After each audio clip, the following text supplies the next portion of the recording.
and I give the call to them for Goldstein. Thank you, Deputy Speaker. And when you stand at the podium of the Federation Chamber and you speak on the importance of key economic issues, the foundation for which your speech should rest, the substance of the narrative that you should seek to progress, and particularly for the motion that you should table, should be based on one simple expectation: that you tell the truth. You reflect the honesty. And when you think about the lack of trust that many Australians have in their political system today, you only need look at the motion that sits on the table before us now to know why that trust is in decline. Because what you have is an opposition that gets up and perpetuates an image and an idea that the government has wronged Australians, when the only thing that stands as the marker is their own legacy of how they created the very situation that they now complain about.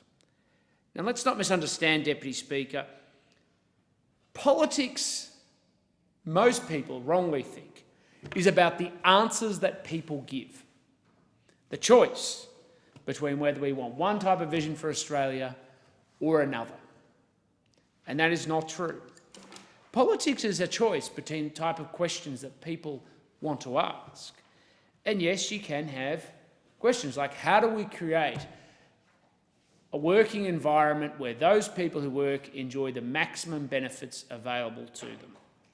Or you can ask, how do we create an industrial relations system to secure maximum employment? Now, let's put it under misunderstanding. The opposition has always been in the former camp. How do they maximise the benefits for those people who donate to their cause?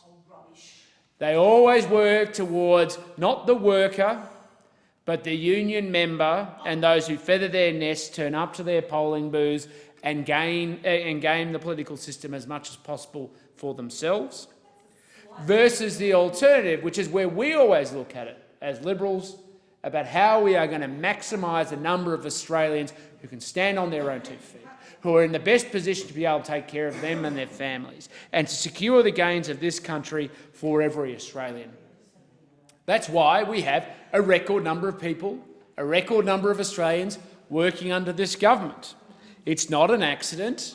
It's because it goes to the core of our sense of purpose about why we are in this place, because we want the best, not just for those select few, as the opposition would have, but for everybody. But the dishonesty at the heart of this motion is the fraudulent arguments that what they are complaining about is the burden of the government.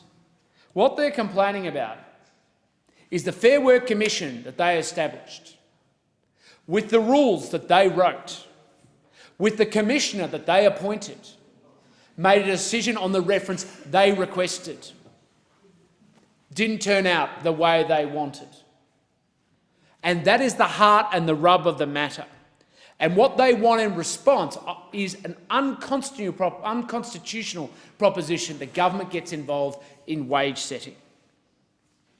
It might make for good social media interviews and speeches for the member proposing the motion to get up and speak and show an empathy to constituents who have to suffer the consequences of Labor's Commission and Labor's rules under Labor's Commissioner under the decision that they requested. But it's not honest, because they are put aside and cast aside, and to suggest that the pathway is simply to introduce unconstitutional legislation to set wage prices is ridiculous. And of course the trade-off is on trust. And what we know is it's not just the basis of the motion they've got wrong, it's almost everything they've got wrong. The unions and the opposition have claimed that 700,000 employees are affected by the commission they requested, the rules they wrote, the commissioner they appointed, and of course the review they requested, and was found wrong by none other than the RMIT/ABC fact check. And in March 2017, the department estimated the cuts to Sunday penalty rates was nowhere near what they claimed it would be. It's Thank time for the the member's truth. time has